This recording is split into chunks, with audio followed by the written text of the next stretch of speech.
अस्सलाम वालेकुम। नई वीडियोस के लिए चैनल को सब्सक्राइब जरूर कीजिए और बेल आइकॉन के बटन को दबा दीजिए। शुक्रिया।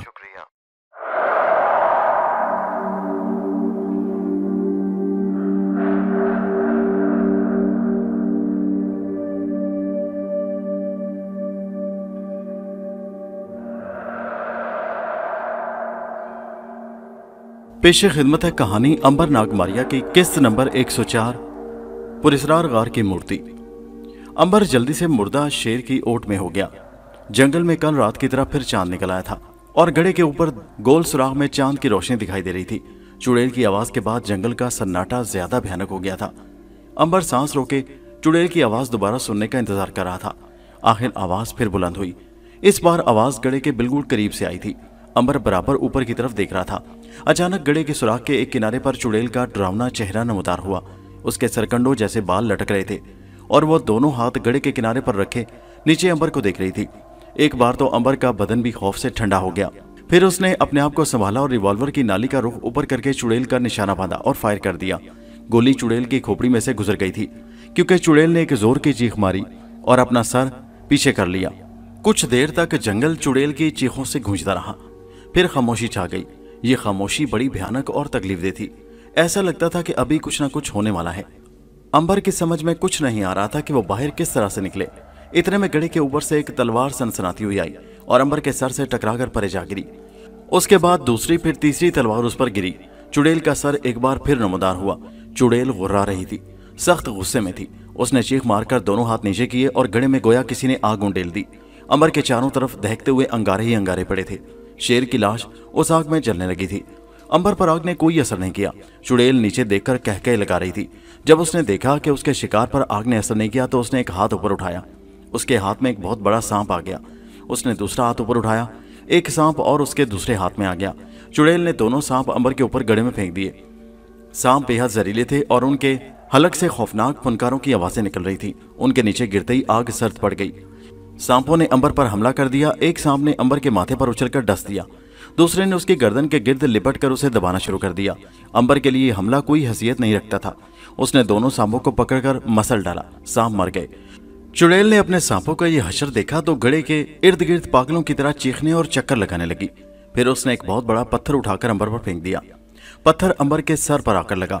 अंबर के बजाय कोई और होता तो वो पिसकर सुरमा बन गया होता, मगर यहाँ ये हुआ कि पत्थर अंबर के सर से टकराकर दो टुकड़े हो गया। अंबर ने ऊपर मुंह करके कहा, ऐ खबीस चुड़ैल, मैं ऊपर आकर तुम्हें जिंदा नहीं छोड़ूंगा। बताओ सलोमी कहाँ है? उसके जवाब में चुड़ैल ने जोर जोर से मकरू कहकहे लगाने शुरू कर दिए। फिर उसके कहकों की आवाज आधी रात के सन्नाटे में जंगल में दूर होते होते गायब हो गई। अंबर को अफसोस हुआ कि जिस चुड़ैल की तलाश में वो यहाँ तक आया था वो एक बार फिर आकर उसके हाथ से निकल गई। अब सलोमी की गुमशुदगी का मुइम्मा क्यों कर हल होगा? खुदा जाने उस चुड़ैल ने उसे कहाँ गुम कर रखा था। कहीं ये डायन सलोमी को खा ही न गई हो। इस ख्याल के साथ ही अंबर बेचैन हो गया और बाहर निकलने की तरकीब पर पूरी तवज्जो से गौर करने लगा। उसने ऊपर देखा तो उसे गड़े की दीवार में से किसी दरख्त की जड़ बाहर निकली हुई नजर आई। जड़ उससे काफी ऊपर थी। अंबर ने उछलकर दो एक बार जड़ को पकड़ने की कोशिश की मगर वो कामयाब ना हो सका। नाउमीद होकर बैठ गया। कभी उसे नाक का ख्याल आता कि न जाने वो कहाँ चला गया है। अगर वो कहीं आस पास होता तो जरूर उसकी मदद को आता।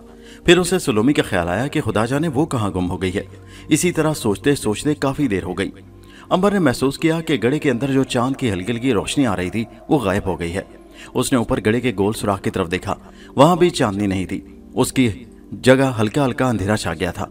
इतने में बिजली चमक कर बुझ गई। अंबर समझ गया कि आसमान पर बादल छा गए हैं। फिर बादलों के गरजने की आवाज आई और साथ ही अंबर पर बारिश के कतरे गिरने लगे। बारिश एकदम से टूट कर बरसने लगी। बर्मा के जंगलों में इसी तरह से बारिशें हुआ करती हैं। छाजों पानी बरसने लगा था और फिर खुदा जाने किधर से बारिश का पानी तेज नाले की शक्ल में गड़े में गिरना शुरू हो गया। देखते देखते गड़े में इतना पानी भर गया कि शेर की लाश उसमें तैरने लगी और पानी अंबर के कंधों तक पहुंच गया। वो बड़ा खुश हुआ क्योंकि अगर पानी इसी तरह से गड़े में भरता रहा तो वो उसमें से तैर कर बाहर निकल सकेगा। अब वो तेज बारिश की दुआ मांगने लगा। बारिश मूसलाधार हो रही थी और उसके शोर से जंगल गूंज रहा था। फिर चारों तरफ से गड़े में बारिश का पानी गिर रहा था। गड़ा आधे से ज्यादा भर गया। अंबर उसमें तैरने लगा। पानी की सतह बुलंद होती गई और फिर गड़ा सारे का सारा पानी से भर गया। अंबर तैरते हुए गड़े से बाहर आ गया। बाहर निकलते उसने खुदा का शुक्र अदा किया। अपने कपड़े निचोड़े। बारिश का जोर टूट गया था लेकिन दरख्तों में से बारिश का पानी टपा टप गिर रहा था। अंबर ने सोचा कि चुड़ैल की तलाश अब बेकार है। ना मालूम वो कहाँ की कहाँ निकल गई होगी। बेहतर यही है कि शहर अकियाब का रुख किया जाए और फिर वहां से रंगून पहुंचकर जिला वतन बादशाह के ठिकाने पर जाकर उसकी अमानत उसके हवाले की जाए। अगर किस्मत में हुआ तो सुलोमी कहीं ना कहीं जरूर मिल जाएगी।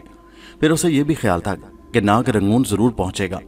ये फैसला करने के बाद अंबर बारिश और अंधेरे में ही वापस रवाना हो गया। दरख्तों पर से बारिश का पानी टपाटप गिर रहा था। अंबर टीले की चढ़ाई चढ़कर मंदिर के सहन में आ गया। गौतम बुद्ध का मुजस्समा पानी में आधा डूब गया था। अंबर ने एक नजर मंदिर के अंदर देखा। चबूतरे पर बुद्ध के आगे जलता हुआ चिराग बुझ चुका था। अंबर मंदिर से निकलकर टीले से नीचे उतर आया और अकियाब शहर को जाने वाली कच्ची छोटी सी सड़क पर चल पड़ा। ये सड़क जंगल के साथ साथ होकर जा रही थी। काफी देर चलने के बाद अंबर को अपनी जानिब से समंदर की बू आती महसूस हुई। समंदर की खास बू होती है जिसमें मछलियों और गली सड़ी झाड़ियों की बू शामिल होती है। वो समझ गया कि समंदर बाएं जानिब होगा। बारिश रुक गई थी, रात भी ढलने लगी थी। अंबर जंगल के साथ साथ जाने वाली सड़क पर चला जा रहा था। ये सड़क कीचड़ से भरी हुई थी। अंबर सड़क के ऊपर घास की एक पगडंडी पर चला जा रहा था। पैदल चलने से उसके कपड़े अब ज्यादा गीले नहीं रहे थे। आसमान पर घने बादल थे। पौ फटने में अभी एक आधा घंटा बाकी था। बादल ने पहले पहर की नीली रोशनी को भी दबा दिया था, जिसकी वजह से अंबर के इर्द गिर्द और सामने जंगल में अंधेरा छाया हुआ था। चूंकि अंबर को थकान बिल्कुल नहीं होती थी, इसलिए वो बराबर चलता गया। अब वो जल्दी से जल्दी अकियाब के शहर में पहुंचना चाहता था।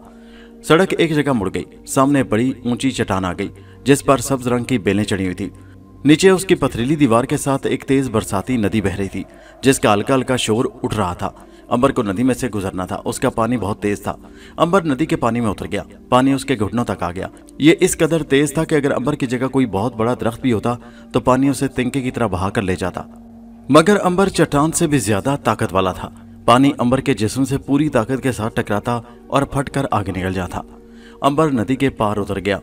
पगडंडी चट्टान के गिर्द निस्फ चक्कर काट कर आगे एक छोटी सी टीकरी के ऊपर से होकर दोबारा आगे जंगल में दाखिल हो गई थी। अंबर ने देखा कि अंधेरे में टीकरी के ऊपर किसी मकान का खाका सा नजर आ रहा है। ये किसका मकान हो सकता है? शायद किसी मकान का खंडर हो जिसके रहने वाले मुद्दत हुई जंगली दरिंदों या चुड़ैलों का शिकार हो गए हों। लेकिन मुझे उस मकान का सुराग लगाने की क्या जरूरत पड़ी है? ये सोचकर अंबर मकान को बाएं जानिब ऊपर टिकरी पर छोड़कर आगे निकल गया। यहाँ पहाड़ी सिलसिला खत्म हो गया था। सामने मैदान था जिसमें केले, नारियल और सुपारी के दरख्तों के झुंड पौ फटने की धीमी धीमी रोशनी में उभरने की कोशिश कर रहे थे। सड़क भी चौड़ी हो गई थी। गोया अकियाब का शहर अब करीब आ रहा था। लेकिन जंगल का समा खत्म नहीं हुआ था। एक सुनसानी और वीरानी अंबर के दोनों तरफ फैली हुई थी। मगरिब की तरफ से अब समंदरी ठंडी हवा आने लगी थी। समंदर यहाँ से ज्यादा दूर नहीं था। दिन निकल आया। बादलों की वजह से सूरज तो ना निकला, मगर दिन की रोशनी बादलों में से छन छन कर फैल गई। अंबर ने देखा कि वो जिस सड़क पर चला जा रहा था उस पर घने दरख्तों ने साया कर रखा था। सड़क पर रात की बारिश का पानी और गिरे पड़े दरख्तों की शाखें बिखरी पड़ी थी। अचानक सामने से एक हाथी सड़क पार करके गया। फिर बंदरों का एक गिरोह जंगल में से निकलकर सड़क पर से गुजरने लगा। अंबर बड़ी दिलचस्पी से उन्हें देख रहा था। बंदर जंगल के दूसरी जानिब दरख्तों में गायब हो गए। अंबर ने अपना सफर जारी रखा। वो सड़क का एक मोड़ घूमकर सड़क के दूसरी तरफ आया तो दरख्तों में से 4 आदमी निकलकर अचानक उसके सामने आ गए। उन्होंने सरों पर जर्द रुमाल बांध रखे थे और हाथों में खंजर थे। एक आदमी ने पिस्तौल तान रखा था।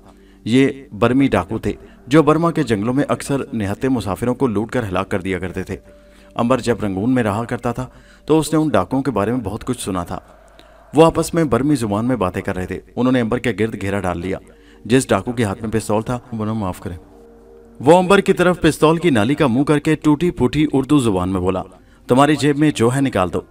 अंबर की जेब में तो 12 बोर का जर्मन रिवॉल्वर था जिसकी शक्ल 1857 के बर्मी डाकू ने ख्वाब में भी नहीं देखी होगी।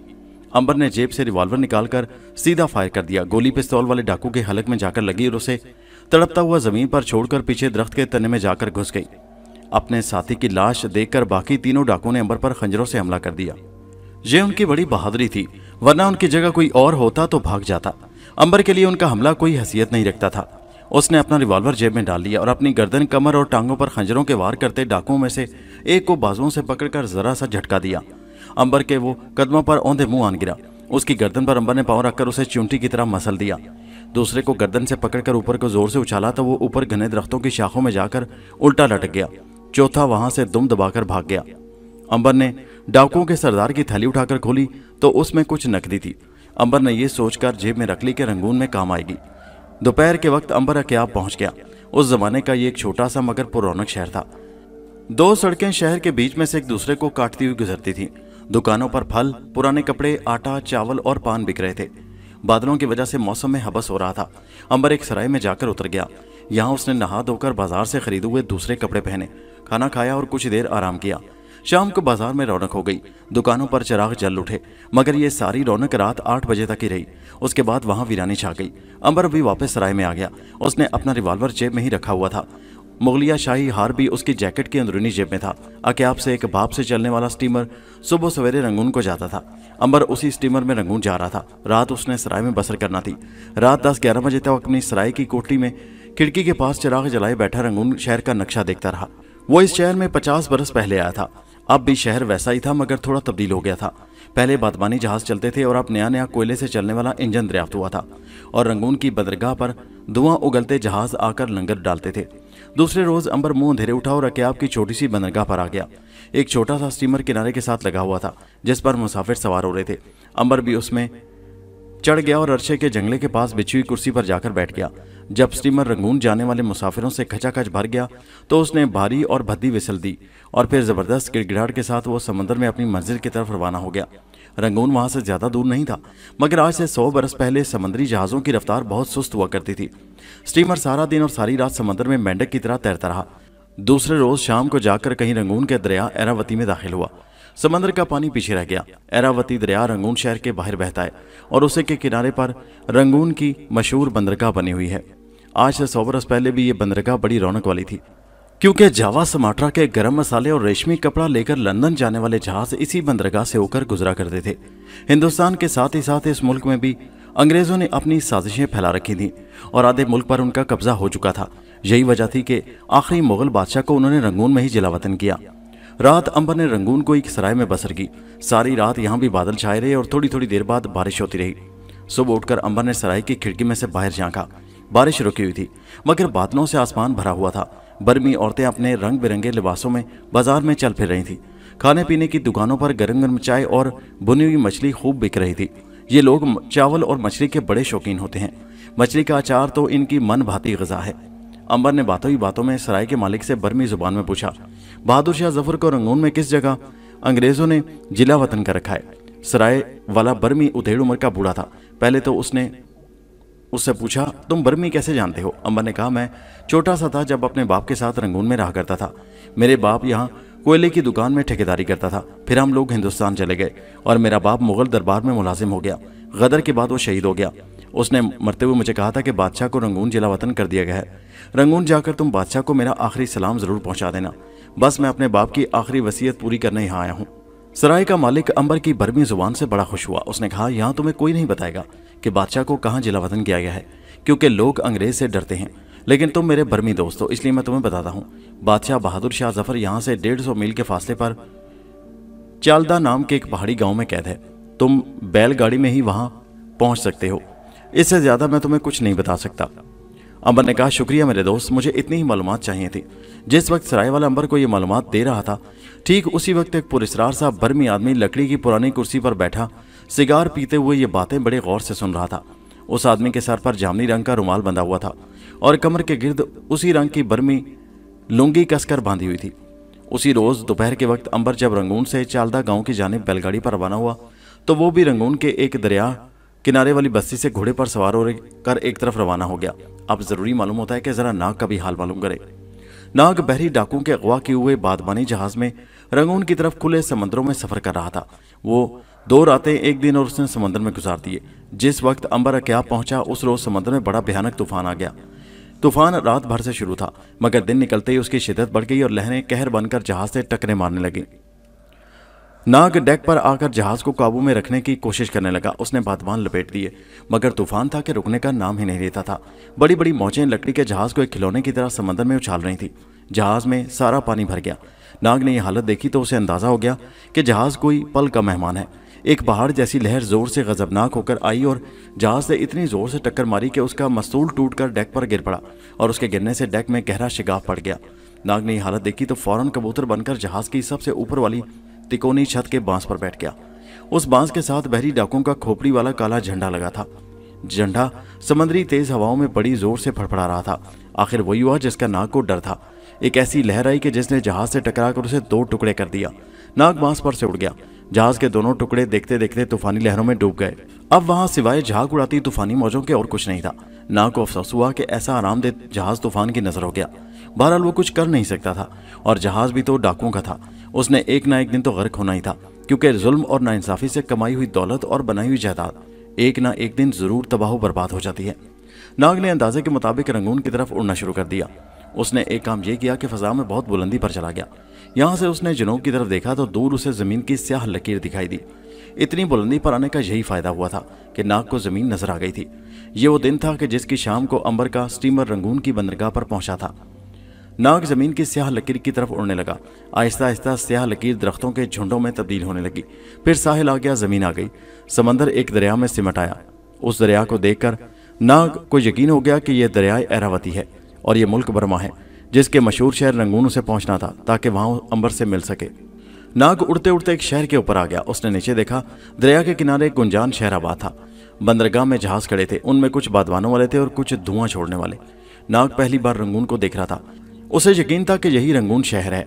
वो उड़ते उड़ते नीचे शहर के ऊपर आ गया।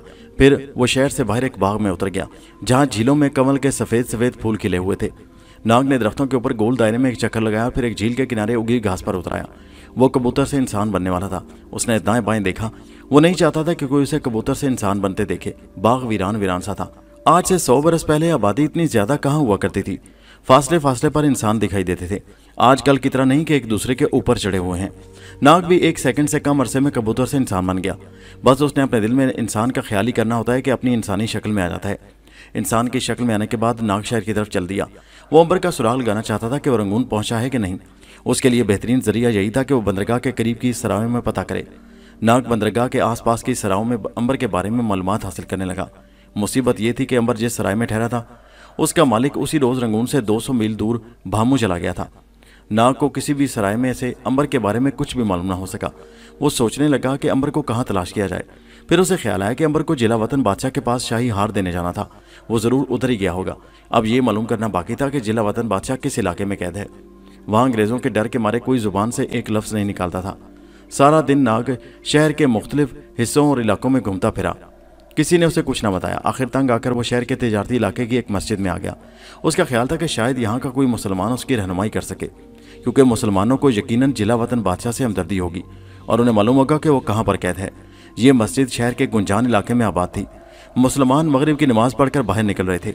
जब मस्जिद नमाजियों से खाली हो गई तो नाग ने मौलवी साहब को जाकर सलाम किया और कहा, मैं परदेसी हूँ और दिल्ली के गदर से जान बचाकर आया हूँ। क्या मैं यहाँ रात बसर कर सकता हूँ? मौलवी साहब ने कहा, एक रात के लिए तुम मेरे हुजरे में रह लो, मैं मस्जिद में सो जाऊंगा। शुक्रिया। नाग को मौलवी साहब अपने छोटे से हुजरे में ले गए। अंदर चिराग जला दिया। नाग को मौलवी साहब ने चावल और मछली खाने को दी। मौलवी साहब हिंदुस्तान के शहर लखनऊ के रहने वाले थे और कई साल पहले रंगून आकर आबाद हो गए थे। खाने के बाद नाग ने जानबूझकर मौलवी साहब से गदर की बातें शुरू कर दी। फिर होते होते बात जिला वतन बादशाह बहादुर शाह जफर तक आ गई। नाग ने कहा, अंग्रेजों ने शहजादों को कत्ल कर डाला। बादशाह को यहाँ रंगून में जिला वतन कर दिया गया। मुगलिया सल्तनत का खात्मा हो गया। ये बड़ा जुल्म हुआ। मौलवी साहब भी उस पर अफसोस करने लगे। फिर नाग ने पूछा, यहाँ बादशाह को अंग्रेजों ने किस जगह कैद कर रखा है? हमने तो सुना था कि हिंदुस्तान में उसे कत्ल कर दिया गया है। नहीं, ऐसा नहीं है। तो फिर वो किस मकाम पर कैद है? मौलवी साहब ने उठकर हुजरे के बाहर झांक कर देखा। फिर नाग के पास आकर बोले, दीवारों के भी कान होते हैं भाई। सुनो, जिला वतन बादशाह को अंग्रेजों ने चालदा नामी पहाड़ी इलाके में कैद में डाल रखा है, जो यहाँ से 150 मील के दुश्वार गुजार पहाड़ी रास्ते पर है। नाग ने कहा, खुदा हमारे बादशाह को ये दुख दर्द सहने की हिम्मत अता फरमाए। आमीन। अच्छा भाई, तुम अब आराम करो, सुबह तुम्हारा नाश्ता लेकर आऊंगा। मौलवी साहब जाकर मस्जिद में सो गए। नाग ने हुजरे का दरवाजा बंद कर लिया और सोचने लगा कि वो भी वहां से चला जाए या सुबह सफर शुरू करे। इस तरह मौलवी साहब को बताए बगैर चले जाना कुछ इखलाकी तौर पर ठीक नहीं लगता था। मौलवी साहब क्या कहेंगे कि अच्छा मेहमान था, चोरों की तरह भाग गया, इसलिए सुबह नाश्ते के बाद चलेंगे। ये फैसला करके नाग बांस के तख्ते पर बिछी हुई सफ पर लेट गया। नींद उसकी आंखों से बिल्कुल गायब थी। वो दिन निकलने का इंतजार कर रहा था कि कब सूरज निकले और मौलवी साहब से इजाजत लेकर अंबर की तलाश में रवाना हो। उस रात रंगून में बादल छाए हुए थे। आधी रात को बारिश शुरू हो गई। नाग जाग रहा था। हुजरे में बादलों के गरजने और बारिश के बरसने की आवाज साफ सुनाई दे रही थी। अचानक मस्जिद में से मौलवी साहब की चीख की आवाज आई। नाग परेशान होकर मस्जिद की तरफ भागा। जाकर देखा कि मस्जिद के बरामदे में मौलवी साहब बांस की चारपाई पर बैठे दर्द से तड़प रहे हैं। नाग ने उन्हें संभाला और पूछा, क्या हुआ मौलवी साहब? सांप ने डस लिया। मौलवी साहब ने एक तरफ इशारा किया। उधर कुछ भी नहीं था। सांप मौलवी साहब को डसने के बाद सहन के आगे केले के दरख्तों के झुंड में गायब हो चुका था। नाग ने देखा कि मौलवी साहब की पिंडली पर सांप ने काटा है। वहां खून का कतरा जम गया था।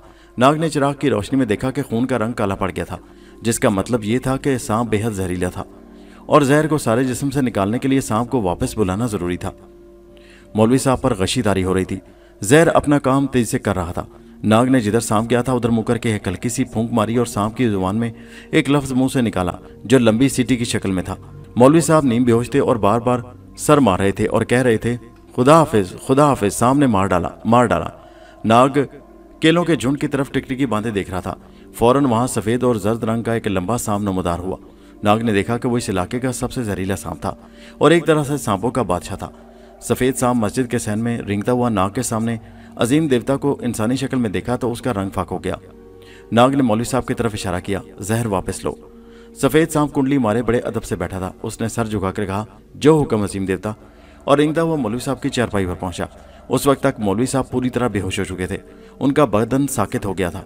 सांप ने उसे डसे हुए जख्म के साथ अपना मुंह लगाकर जहर खींचना शुरू कर दिया। 1 मिनट के अंदर अंदर सांप ने मौलवी साहब के जिस्म में से सारा जहर वापस ले लिया। फिर नाग के कदमों में आकर उसने अपना सर रख दिया। नाग ने कहा, यह मेरा हुक्म है, आइंदा कभी मस्जिद में दाखिल होने की कोशिश न करना। यह खुदा का घर है, ये अमन और सलामती की जगह है। अगर तुमने फिर कभी इधर आने की जरूरत की तो मैं जहाँ कहीं भी हो तुम्हें जलाकर भस्म कर दूंगा। सांप गिड़गिड़ाया, मैं ऐसा हरगिज नहीं करूंगा अजीम देवता, मैं माफ़ी चाहता हूँ, मुझे माफ़ कर दें। जाओ, मेरे सामने से दफा हो जाओ। सफ़ेद सांप ने अपना सर अदब से नाग के पांव पर रखा और वापस कीलों के झुंड में गायब हो गया। अब मौलवी साहब होश में आ चुके थे। उनकी हालत बेहतर हो गई थी।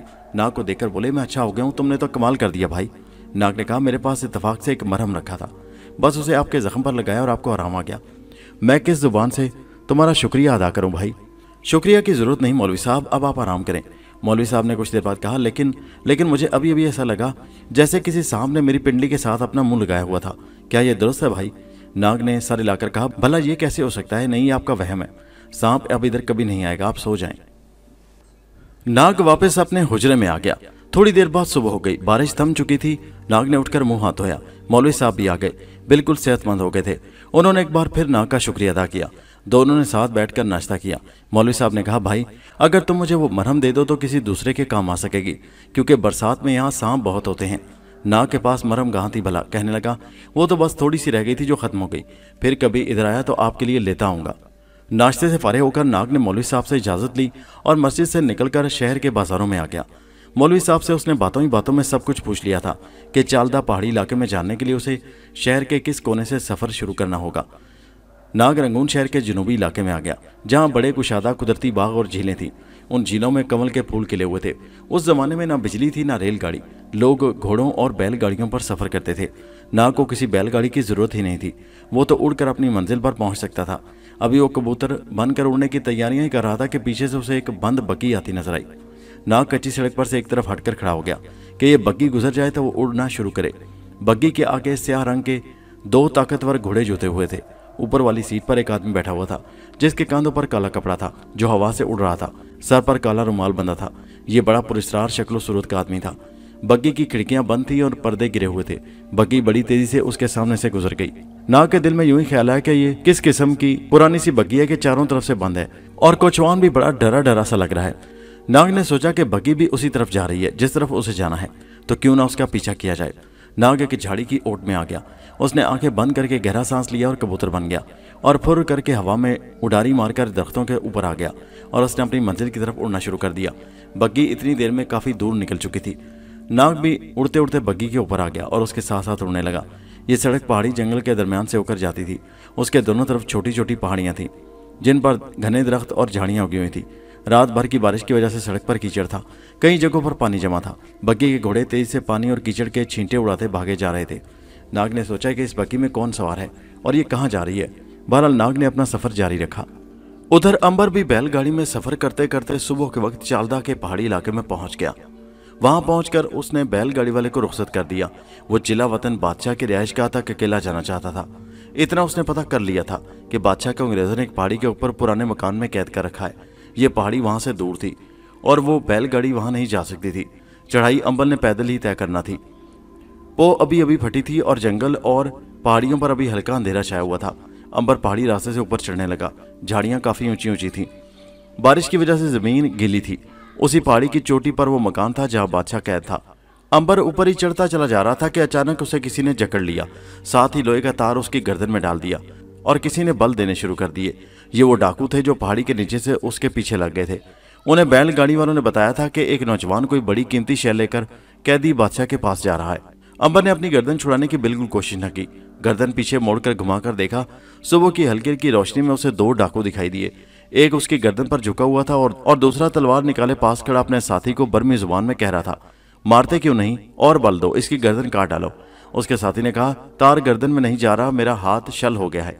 अंबर ने मुस्कुराकर कहा, तुम लोगों को तुम्हारी मौत मेरे पास ले आई है। दूसरे डाकू ने अपने साथी से कहा, देख क्या रहे हो, तलवार से इसका काम तमाम कर डालो। दूसरे डाकू ने तलवार लहराई और पूरी ताकत से अंबर के सर पर दे मारी। पहला डाकू गर्दन छोड़कर परे हट गया। तलवार अंबर के सर पर लगी। खटाक की आवाज आई, जैसे तलवार किसी पत्थर से टकराई हो। डाकू ने दूसरी बार तलवार मारी तो तलवार टूटकर दो टुकड़े हो गई। वो परेशान हो गया, लेकिन अभी उसे और ज्यादा परेशान होना था। अंबर ने जेब से रिवॉल्वर निकाल लिया और बर्मी जुबान में कहा, मेरा ख्याल है तुम वो कीमती हार लूटने आए हो जो इस वक्त मेरी जेब में है, यही है ना वो हार। अंबर ने दूसरे हाथ से हार बाहर निकाल लिया। उसकी मोतियों और हीरे की चमक से डाकुओं की आंखें चुंधिया गईं। एक डाकू ने खंजर निकाला और उछलकर अंबर के ऊपर आ गिरा। अंबर अपनी जगह पर इसी तरह चट्टान की तरह खड़ा रहा। डाकू अंबर से टकराकर नीचे गिर पड़ा। अंबर ने रिवॉल्वर से उस पर गोली चला दी। डाकू वहीं मर गया। दूसरा डाकू भागने लगा तो अंबर ने रिवॉल्वर की गोली चलाने के बजाय लपक कर उसे गर्दन से दबोच लिया और कहा, मैं अपनी एक और गोली जाया नहीं करना चाहता। तुम न जाने कितने मुसाफिरों को लूट कर हलाक कर चुके हो, अब तुम्हारी अपनी बारी आ गई है, क्या ख्याल है। डाकू घबराया हुआ था। उसे यूं महसूस हो रहा था कि जैसे उसका मुकाबला किसी इंसान से नहीं बल्कि किसी जिन भूत से हो गया है। उसने गिड़गिड़ाकर कहा, मुझे छोड़ दो, मैं तुम्हें कुछ नहीं कहूंगा। अंबर ने मुस्कुराकर कहा, तुम मुझे क्या कह सकते हो अहमक, अपनी खैर मनाओ। और इसके साथ ही अंबर ने डाकू की गर्दन दबाना शुरू कर दी। अंबर का हाथ फौलादी शिकंजे की तरह डाकू की गर्दन के गिर्द कसता चला गया। डाकू की आंखें बाहर को निकल आईं और वो उसी वक्त बेजान होकर नीचे गिर पड़ा। अंबर ने हार अपनी जेब में रखा, दोनों लाशों को उसी जगह पड़ा रहने दिया और खुद ऊपर बादशाह के मकान की तरफ चढ़ाई चढ़ना शुरू कर दी।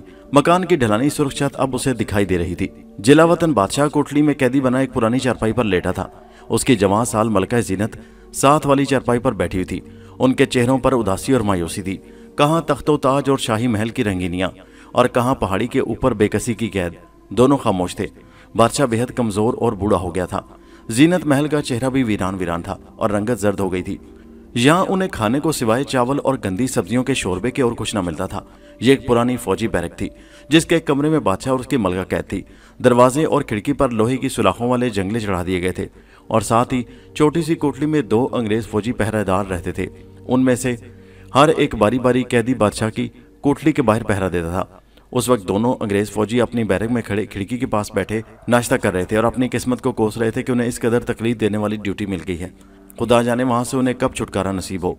एक अंग्रेज पहरेदार ने कहा, मैं तो कहता हूं हम इन दोनों को गोली मार देते हैं, कह देंगे कि डाकू रात को आए थे और बादशाह को गोली मार गए। दूसरे अंग्रेज ने कहा, नहीं, हम ऐसा नहीं कर सकते। अदालत में तहकीकात हो जाएगी तो भेद खुल जाएगा और हमें कैद हो जाएगी। अचानक पहले वाले अंग्रेज ने खिड़की से बाहर देखते हुए आहिस्ता से कहा, ये कौन चला रहा है। दूसरे अंग्रेज ने भी खिड़की में से नीचे ढलान की तरफ देखा। वहां अंबर आहिस्ता आहिस्ता झाड़ियों का सहारा लेकर चढ़ाई चढ़कर ऊपर चला रहा था। दाल में कुछ काला काला जरूर है।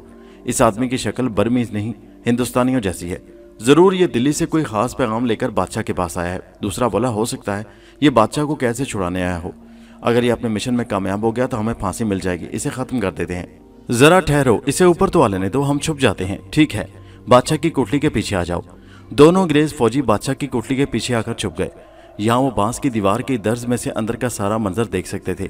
ये जगह उन्होंने खास तौर पर कभी कभी बादशाह की नकलो हरकत देखने के लिए बनाई हुई थी। अंबर बादशाह की कोठली के पास आकर रुक गया। उसने खिड़की की सुलाखों में से झांक कर देखा। बादशाह और उसकी मलका उदास अपनी चारपाइयों पर नीम दराज थे। अंबर ने देखा कि वहां कोई पहरेदार भी नहीं है। फिर इधर उधर देखता हुआ आहिस्ता आहिस्ता वो कोठली के दरवाजे के पास आ गया। लोहे की सुलाखों वाले दरवाजे पर बड़ा सा ताला लगा था। उसने वहीं से झुककर बादशाह और मलका को अदाब किया और आहिस्ता से कहा, बादशाह सलामत, मैं आपकी एक अमानत लेकर आपकी खिदमत में हाजिर हुआ हूँ। बादशाह ने बड़ी खामोशी और वकार से अंबर की तरफ देखा। मलका ने अंबर को पहचान लिया कि ये वही नौजवान है जो एक बार उनके दरबार में हाजिर हुआ था और उसने बादशाह को खबरदार किया था कि वो महल छोड़कर हुमायूं के मकबरे ना जाएं। बादशाह ने भी अब अंबर को पहचान लिया। वो चारपाई पर से उठकर सुलाहों के पास आकर खड़ा हो गया। तुम्हें किसी पहरेदार ने तो नहीं देखा? अंबर ने कहा, यहाँ तो कोई भी नहीं है। मलका ने कहा, मेरा ख्याल है वो कोठली में बैठे नाश्ता कर रहे होंगे। तुम वही नौजवान हो ना जो हमारे दरबार हाँ मलका आलिया, मैं वही हूँ, अंबर हूँ। बादशाह ने कहा, तुम्हारी पेश गोई दुरुस्त निकली। हमें अंग्रेजों ने रंगून में जिला वतन कर दिया, यहाँ बेकसी के आलम में पड़े हैं, कोई पूछने वाला नहीं है। बस अब तो मौत का इंतजार कर रहे हैं। काश मेरे साथ मलका जीनत को ये दुख ना सहने पड़ते।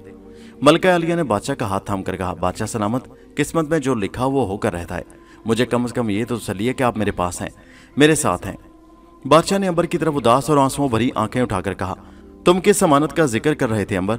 अंबर ने जेब से कीमती और शाही हार निकालकर बादशाह की तरफ बढ़ाते हुए कहा, ये लीजिए अपनी निशानी। बादशाह की आंखें हैरत और खुशी से खुल गईं। मेरे परदादों की निशानी नौलखा हार, ये तो मैंने। आदिल कहाँ है? अंबर ने शुरू से आखिर तक सारी कहानी और आदिल की मौत की खबर सुनाई। बादशाह और मलका ने बड़ा अफसोस किया कि आदिल चाचा अपना फर्ज अदा करते हुए खालिक हकीकी से जा मिले। बादशाह ने अंबर से कहा, मैं तुम्हारी दयानतदारी और फर्ज शनासी से बेहद मुतासिर हुआ हूँ। अब तो मेरा एक और काम कर दो, आप हुक्म कीजिए। अंबर ने अदब से कहा। बादशाह कहने लगा, मैंने अपनी एक चहेती पड़पोती को गदर के दिनों में शहर लाहौर भिजवा दिया था।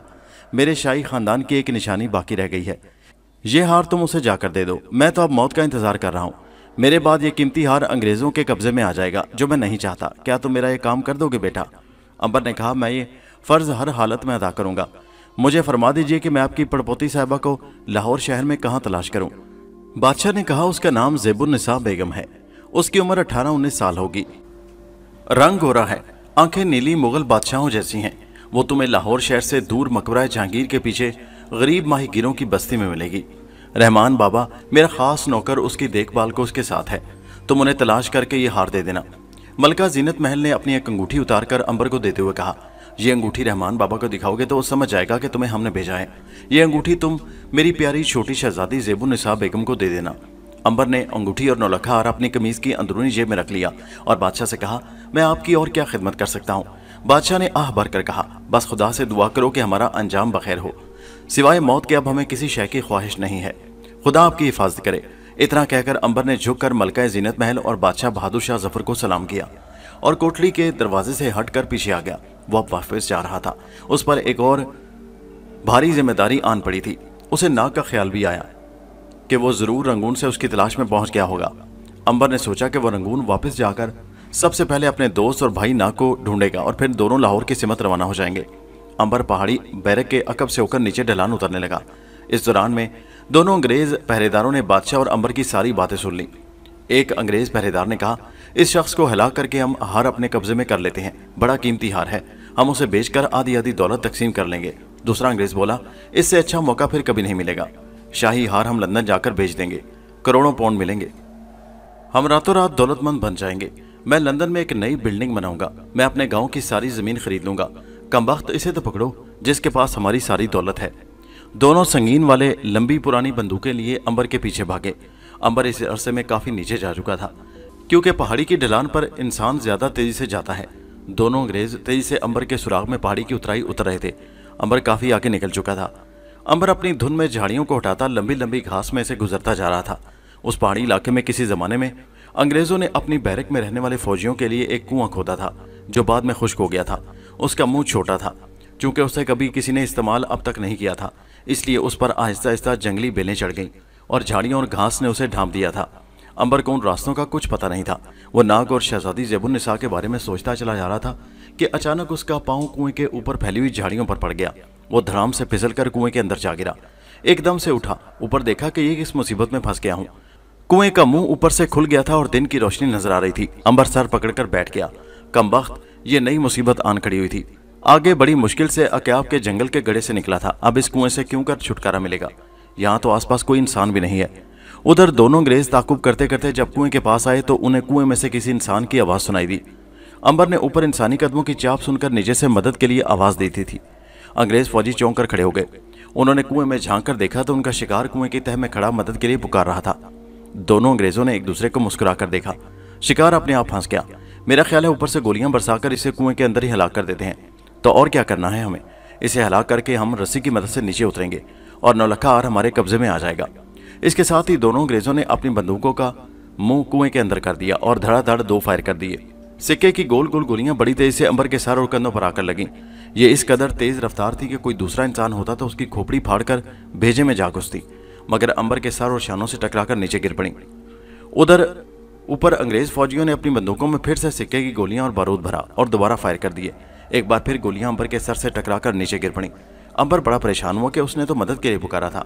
ये कौन लोग हैं जो उसे हिलाक करने की कोशिश कर रहे हैं? उसने आवाज दी, मैं शरीफ इंसान हूँ, मुसाफिर हूँ, कुएं में गिर पड़ा हूँ, मुझे बाहर निकालो, मैं तुम्हारा दुश्मन नहीं हूँ। अब अंग्रेज फौजियों के हैरान होने की बारी थी।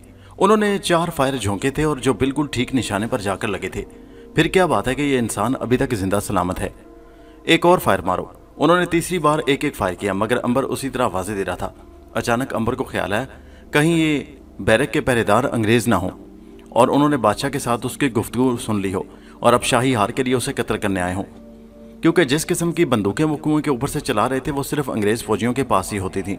अंबर ने उसी वक्त एक चाल सोच ली और कुएं में यूं गिर पड़ा जैसे मर गया हो।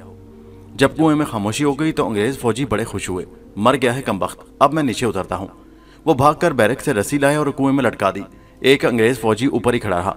रस्सी उन्होंने एक चट्टान के साथ बांधी थी। दूसरा अंग्रेज नीचे उतरने लगा। कुआं काफी गहरा था। अंबर उस अंग्रेज को नीचे उतरते एक आंख खोले लेटे लेटे देख रहा था। अंग्रेज ने रस्सी को दोनों हाथों से थामे कुएं की गोल दीवार के साथ पांव लटकाए आहिस्ता आहिस्ता नीचे उतर रहा था। अंबर इसी तरह अपने आप को बेहोश जाहिर करते हुए पड़ा रहा। अंग्रेज कुएं की तह में पहुंच गया। उसने पलटकर अंबर को देखा। अंबर आंखें बंद किए पत्थरों पर पड़ा था जैसे मर चुका हो। ऊपर से अंग्रेज के साथी ने आवाज दी, मर गया है क्या? हाँ मर गया है बदबख्त। नीचे से अंग्रेज के साथी ने जवाब दिया। तो फिर उसकी जेब से नौलखा हार निकाल कर ऊपर आ जाओ, जल्दी करो। कुएं में उतरे हुए अंग्रेज फौजी ने झुककर अंबर की जेब की तलाशी लेना शुरू कर दी। उसने अंबर की कमीज के अंदर हाथ डाला ही था कि अंबर ने बड़े आराम से दोनों हाथ उठाकर अंग्रेज की गर्दन दबोच ली। अंग्रेज की आंखें फटी की फटी रह गई। उसकी समझ में ना आया कि मुर्दा कैसे जिंदा हो गया था। अंबर ने उसे हलक से आवाज निकालने की भी मोहलत न दी। ऐसा गला दबाया कि उसका दम निकाल कर ही छोड़ा। फिर उसकी मुर्दा लाश को परे गिरा दिया और खुद उसी तरह बेजान लाश बनकर पड़ा रहा। जब देर हो गई तो ऊपर से अंग्रेज के साथी ने आवाजें देना शुरू कर दी, अरे क्या हो गया है? हार क्या मिल गया? देर क्यों लगा रहे हो? तुम जवाब क्यों नहीं देते? वो कमबख्त नीचे जिंदा होता तो जवाब भी देता। वो तो अगली दुनिया का टिकट कटा चुका था। जब कुएं में से कोई जवाब ना आया तो अंग्रेज ने झुककर गौर से देखने की कोशिश की। कुएं के अंधेरे में उसने अपने साथी को लेटे हुए देखा। वो घबरा गया, कहीं ये मर तो नहीं गया, मगर कैसे? शायद नीचे सांप निकल आया हो और उसने उसे डस दिया हो। ऊपर वाला अंग्रेज चक्कर में पड़ गया। नीचे उतरते हुए डर भी रहा था और नौलखा हार भी नहीं छोड़ सकता था। काफी देर सोच विचार के बाद आखिर उसने कुएं में उतरने का फैसला कर लिया। एक तरह से उसने अपने साथी की मौत को खुशी भी हुई थी, क्योंकि अब वो नौलखा हार इतनी बड़ी दौलत का अकेला ही मालिक बन गया था। उसे अपने साथी को दौलत के अंबार में से आधा हिस्सा नहीं देना पड़ेगा। अंग्रेज फौजी ने नीचे उतरने से पहले बंदूक पर से संगीन उतारकर हाथ में थाम ली कि अगर नीचे वाकई कोई सांप हुआ तो वो उसे संगीन से हलाक कर देगा। वो रस्सी के सहारे कुएं में उतरने लगा। अंबर यही चाहता था। वो एक आंख खोले बड़े मजे से अंग्रेज फौजी की लाश के पास बैठा उसके साथी को मौत के मुंह में उतरते देख रहा था। आहिस्ता आहिस्ता कुएं की पथरीली दीवार का सहारा लेता दूसरा अंग्रेज भी नीचे आ गया, ये तसल्ली करने के लिए कि नीचे कहीं कोई सांप तो नहीं है। उसने कुएं की तह से कुछ ऊपर ही रुककर नीचे देखा। उसे तह में 2 लाशें पड़ी नजर आईं, जिनमें से एक उसके साथी की लाश थी। सांप कहीं दिखाई नहीं दे रहा था। फिर भी उसने अंग्रेज फौजी ने लटकी हुई रस्सी को हिला जुलाकर अपनी पूरी तसल्ली कर ली। अगर सांप वहां होता तो रस्सी से डरकर जरूर बाहर निकला था। अंबर एक आंख जरा सी खोलकर उस अंग्रेज डाकू की सारी हरकतें देख रहा था। अब वो नीचे उतराया, फूंक फूंक कर कदम रख रहा था। दौलत मिल जाने की उसे इस कदर खुशी थी कि उसने अपने दोस्त की लाश की तरफ आंख उठाकर भी न देखा। सीधा अंबर की तरफ आया और उसकी जेबों को टटोलना शुरू कर दिया। अब अंबर को कोई फिक्र गम नहीं था। कुएं में रस्सी लटकी हुई थी जिसकी मदद से वो कुएं से बाहर निकल सकता था। उसने बड़े आराम से दोनों आंखें खोलकर कहा, क्यों मुर्दे को तंग कर रहे हो? मुझे आराम से सोने दो। अंबर की आवाज सुनकर अंग्रेज फौजी उछलकर परे जा गिरा। उसने संगीन तान ली और अंबर की तरफ देखा, जिसने सिर्फ अपनी आंखें खोल रखी थी। बाकी वो एक मुर्दे की तरह ही पत्थरों पर लेटा हुआ था। तुम जिंदा हो? अंग्रेज फौजी ने खौफजदा होकर कहा। अंबर बोला, नहीं यार, कहाँ जिंदा हूँ, मैं तो मरा हुआ हूँ। देखते नहीं हो लाश की तरह पड़ा हूँ। ये तो तुमने मेरी जेब में हाथ डाला तो मैं थोड़ी देर के लिए जिंदा हो गया। लो अब फिर मरा हूँ। ये कहकर अंबर ने आंखें बंद कर लीं। दरअसल वो उस अंग्रेज से ऐसे खेल रहा था जिस तरह से बिल्ली चूहे को खाने से पहले उससे खेलती है। अंग्रेज फौजी परेशान हो गया कि ये क्या माजरा है। उसने झुककर अंबर के सीने पर हाथ रखा। उसका दिल बराबर धड़क रहा था। समझ गया कि ये शख्स मचल मार कर पड़ा है और किसी वक्त भी उस पर हमला कर देगा। बस उसी लम्हे अंग्रेज फौजी ने संगीन वाला हाथ ऊपर उठाया और पूरी ताकत से अंबर के सीने पर संगीन का वार किया। वार इस कदर शदीद और सख्त था कि संगीन टूट गई और अंग्रेज फौजी के हाथ की 2 उंगलियां संगीन के फल से टकराकर कट गईं। उसने दर्द से कराहते हुए चीख मारी।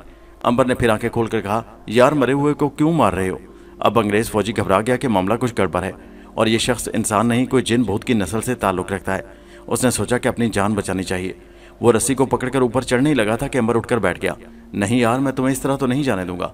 तुम्हें अपने दोस्त के साथ ही इस कुएं में आराम करना होगा, हमेशा हमेशा के लिए। क्या ख्याल है? अंग्रेज फौजी कोई 2-4 हाथ ऊपर चढ़ चुका था। अंबर ने नीचे से रस्सी पकड़कर उसे जोर से झटका दिया। अंग्रेज चूहे की तरह रस्सी से अलग होकर नीचे गिर पड़ा। मेरा ख्याल है कि मैं तुम्हारी जान बख्शी करता हूँ। तुम्हारे मुर्दा दोस्त को किसी ऐसे आदमी की जरूरत है जो इसके आसपास बैठकर इसकी लाश की देखभाल कर सके, इसलिए तुम अब इस कुएं में अपने दोस्त के साथ ही रहोगे जब तक कि तुम जिंदा रह सको। और अंबर रस्सी थाम कर ऊपर चढ़ने लगा। अंग्रेज फौजी ने नीचे से रस्सी को कई बार झटके दिए कि वो अंबर को ऊपर न चढ़ने दे, लेकिन अंबर की ताकत का भला वो कहाँ मुकाबला कर सकता था। अंबर बड़े आराम से मुस्कुराता हुआ ऊपर चढ़ गया।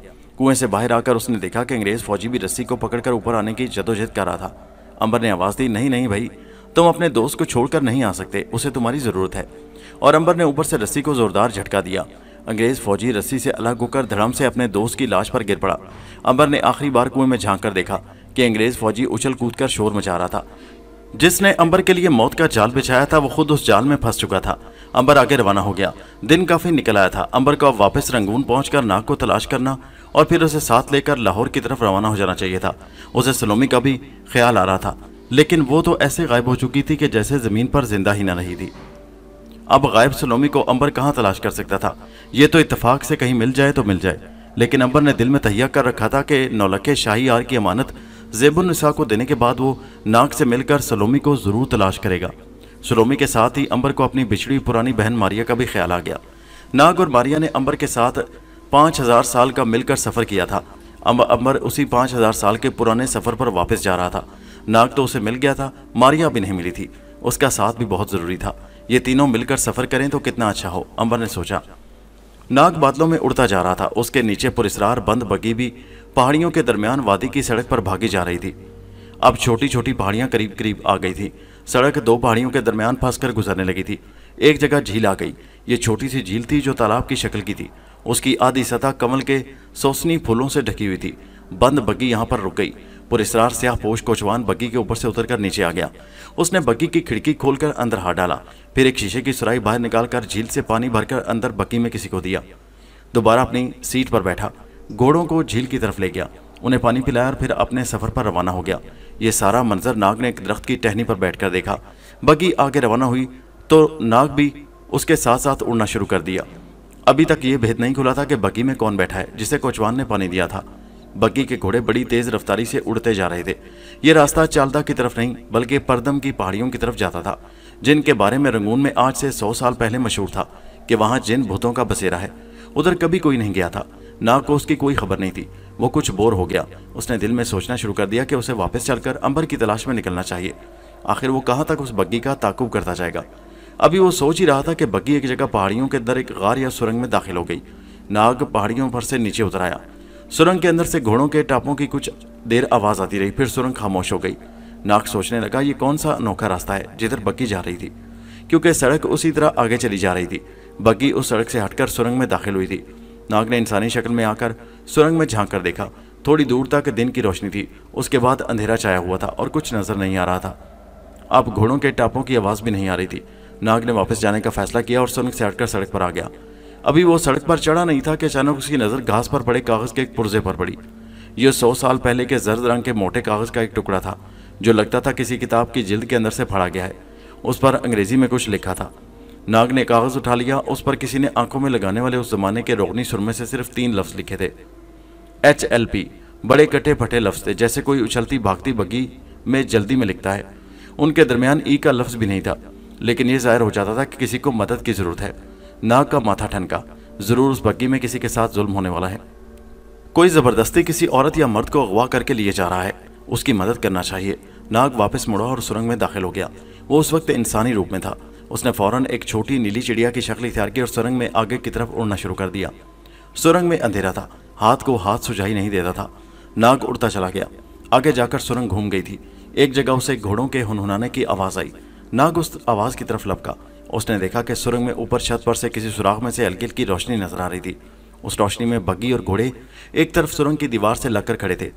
घोड़े अभी तक हाँप रहे थे और किसी वक्त वो हुनहुनाते तो उनके नथनों से झाग उड़ती। नाग उड़ते उड़ते नीचे आ गया। बग्गी का दरवाजा खुला था मगर अंदर कोई नहीं था। नाग ने सोचा कोचवान और वो मुसाफिर जिसे नाग की मदद की जरूरत थी कहाँ होगा। नाग ने सुरंग को आगे जाकर देखा। यहाँ सुरंग की दीवार तंग हो गई थी और बग्गी यहाँ से नहीं गुजर सकती थी। शायद इसलिए उसे पीछा ही खड़ा कर दिया गया था। नाग आगे उड़ता गया। सुरंग चूंकि तंग थी इसलिए वो खुलकर नहीं उड़ सकता था। वो उडारी मारकर जरा आगे जाता, फिर रुक जाता। आगे एक जीना आ गया। ये पुराने पत्थरों का जीना था जो सुरंग के नीचे जा रहा था। नाग ने सोचा कि चिड़िया बनकर वो गया तो शायद किसी की मदद न कर सके, उसे इंसान या सांप की शक्ल में नीचे जाना चाहिए। उसी वक्त नाग ने एक काले सांप का रूप बदला और जीने की दीवार पर रेंगते हुए नीचे उतरना शुरू कर दिया। जीना काफी नीचे तक चला गया था। यहाँ फिर बड़ा गहरा अंधेरा था। कोई आवाज भी सुनाई नहीं दे रही थी। फजा में बड़ी नमदार बू थी। अब नाग को पानी के गिरने और बहने की हल्की की आवाज सुनाई देने लगी। बर्मा की पहाड़ियों में कई एक मकामात पर पहाड़ियों के अंदर छोटी छोटी नहरें और छोटे दरिया बहते हैं। ये उन चश्मों का पानी जमा होकर नदी या दरिया की शक्ल इख्तियार कर लेता है जो पहाड़ियों के नीचे गहरी गारों और खड्डों में फूटे होते हैं। चुनाचे ये अंदर ही अंदर पहाड़ों को तोड़कर रास्ते बना लेते हैं और मीलों बहते चले जाते हैं। फिर आखिर में किसी खुली जगह निकलकर किसी नदी या दरिया या समंदर में जा गिरते हैं। नाग उसी किस्म की नदियों और छुपे हुए दरियाओं से वाकिफ था और वह सांप की शक्ल में रेंगता हुआ जीने से नीचे उतर गया। उसके सामने एक 6 फीट चौड़ी नदी का पानी बड़ी तेजी से बह रहा था। उसके ऊपर पहाड़ी की छत थी और एक जानिब कुदरती पत्थरों का फुटपाथ सा बन गया था। नाग उस फुटपाथ पर रेंगते हुए नदी के साथ साथ चला। नदी का सफ़ेद पानी सुरंग के अंधेरे में बड़ी तेजी से झाग उड़ाता बह रहा था और उसे बड़ी दहशत ज़दा आवाज़ आ रही थी। आगे जाकर नदी एक तारीक गार में दाखिल होकर गुम हो जाती थी। उस गार की छत नदी के झाग उड़ाते पानी से कोई 1 फीट ऊंची थी। ज़ाहिर है यहाँ से कोई इंसान नहीं गुजर सकता था। फिर वो बग्गी का स्याह पोश कोचवान कहाँ चला गया? नाग ने अपना फन उठाकर दीवार के ऊपर नीचे देखा। उसकी नज़र दीवार पर एक जगह रुक गई जहाँ वो कुंडली मारे बैठा था। वहां से कोई 4 फीट ऊपर दीवार में एक सुराख सा बना हुआ था। नाग दीवार के ऊपर रेंगता हुआ उस सुराख में आ गया। ये एक चौकोर सुराख था और उसका मुंह इतना था कि उसमें से एक आदमी झुककर बड़ी आसानी से गुजर सकता था। नाग सुराख में दाखिल हो गया। आगे फिर अंधेरा था, मगर चूंकि नाग सांप की शक्ल में था इसलिए उसे अंधेरे में भी दिखाई दे रहा था। सुराख में आगे जाकर फिर जीना आ गया। ये 6-7 सीढ़ियों वाला पथरीला जीना था। नाग खामोशी से रेंगता हुआ नीचे उतर गया। यहाँ उसे पहली बार एक इंसानी आवाज़ सुनाई दी। यह किसी औरत की चीख की आवाज़ थी। नाग चौंका। उसने अपना फन खड़ा कर लिया और फुनकार मारकर महसूस किया कि चीख की आवाज़ किधर से आई थी। फिर वो तेज़ी से आगे बढ़ा। गहरे अंधेरे में उसे एक तरफ हल्की सी रोशनी नजर आई। ये आग के एक शोले की रोशनी थी जो तह खाने में एक जानिब कोने में रखे किसी बर्तन में जल रही थी। यहाँ बहुत खतरा था। नाग को अपनी जान का भी ख्याल था क्योंकि वो मर सकता था। उसने दीवार पर रेंगना शुरू कर दिया। अब वहाँ उसने एक अंग्रेज़ खूबसूरत लड़की को देखा कि जिसे पत्थर के एक स्तून के साथ बांध दिया गया था। वही स्याहपोश शैतान सूरत कोचवान उसके मुंह में कपड़ा ठोंस रहा था। लड़की सर मार रही थी। जब वो काबू में नहीं आई तो शैतान स्याहपोश ने उसके सर पर एक डंडे की ज़रब लगाई जिससे लड़की बेहोश हो गई। स्याहपोश शैतान अब आग के बर्तन की तरफ मुतवज्जो हुआ। उसने उसके आगे दोजानों बैठकर कुछ मंत्र पढ़ने शुरू कर दिए। उसकी आवाज़ बुलंद होती चली गई। साथ ही साथ वो हाथ से फ़ज़ा में कुछ लिखता भी चला जा रहा था। नाग दीवार के साथ छुपा ये सब कुछ खामोशी से देख रहा था। शैतान स्याहपोश ने जेब से एक पुड़िया निकाल कर खोली, उसका सफूफ आग में डाल दिया। एक शोला बुलंद हुआ और तहखाने में बदबूदार धुआं फैल गया। नाग का दम घुटने लगा। वो वापस जाने लगा था कि तहखाने की छत में से एक भारी पत्थर अपने आप खिसक गया। अंदर रोशनी आ गई। छत के सुराख में से एक इंसानी कटा हुआ सर नीचे लटकने लगा। छत का पत्थर वापस अपनी जगह पर आ गया। ये एक औरत का सर था जिसके बाल बिखरे हुए थे। सुर्ख आंखों से चिंगारियां फूट रही थीं और कटी हुई गर्दन में से खून टपक रहा था। कटे हुए सर को देखकर स्याहपोश शैतान हाथ बांधकर एक तरफ खड़ा हो गया। कटे हुए सर ने एक भयानक कहका लगाया और सून के साथ बंधी हुई खूबसूरत गोरी चिट्टी अंग्रेज लड़की के गिर्द एक चक्कर काटा। वापस आग के शोले के ऊपर आकर वो सर हवा में टिक गया। स्याहपोश शैतान की तरफ देखकर सर ने कहा, अब तो मुझे किस लिए बुलाया है सामरी की औलाद? मैंने ये आदमजात खूबसूरत लड़की तुझे बख्श दी थी, अब मंत्र पढ़ पढ़ कर मुझे क्यों तंग कर रहा है? स्याहपोश शैतान ने सर झुकाकर कहा, ऐ चुड़ैलों की मलका, मैं तुम्हारा शुक्रिया अदा करता हूँ, लेकिन ये औरत मुझसे नफरत करती है। होश में आते ही मुझसे भागने की कोशिश करती है। चुड़ैल के सर ने नफरत से कहा, बकवास बंद कर और ये बता कि अब तू क्या चाहता है? स्याहपोश ने कहा, चुड़ैलों की मलका, इस लड़की की यादाश्त गुम कर दे। इसके दिमाग पर ऐसा असर डाल दे कि इसे कुछ भी याद न रहे कि ये कौन है और कहाँ से आई है। बस ये समझे कि मैं इसका मालिक हूँ और ये मेरी कनीज है। चुड़ैल के कटे हुए सर ने एक मकरूह कहका लगाया और बेहोश अंग्रेज लड़की के गिर्द 3 चक्कर लगाने के बाद आग के शोले के ऊपर आकर बोली, यहाँ से इसे ले जा। शहर जाकर किसी छोटे बच्चे को कत्ल करके उसके जिस्म का सारा खून निचोड़कर इस औरत के सर पर डाल दे। इसके बाद ये सारी यादाश्त खो चुकी होगी और तुम्हें ही अपना सब कुछ समझेगी। अब दफ़ा हो जा मेरी आंखों के सामने से, और ख़बरदार दोबारा कभी मुझे मंत्र पढ़कर बुलाने की कोशिश न करना। चुड़ैल का सर चीखता शोर मचाता छत की तरफ बुलंद होने लगा। छत की सिल खुद ब खुद अपनी जगह से हट गई। सर बाहर को उड़ गया। सिल फिर अपनी जगह पर आ गई और तहखाने में अंधेरा छा गया। जैसे आग का शोला दूर करने की नाकाम कोशिश कर रहा था। नाग सांप की शक्ल में दीवार के साथ चिमटा ये हौलनाक तमाशा देख रहा था। चुड़ैल के जाने के बाद स्याहपोश शैतान ने बेहोश अंग्रेज लड़की को खोलकर अपने कंधे पर डाला और तहखाने से निकलकर सुराख में से गुजरता हुआ नदी के पथरीले फुटपाथ पर आ गया। नाग सांप की शक्ल में बराबर उसका पीछा कर रहा था।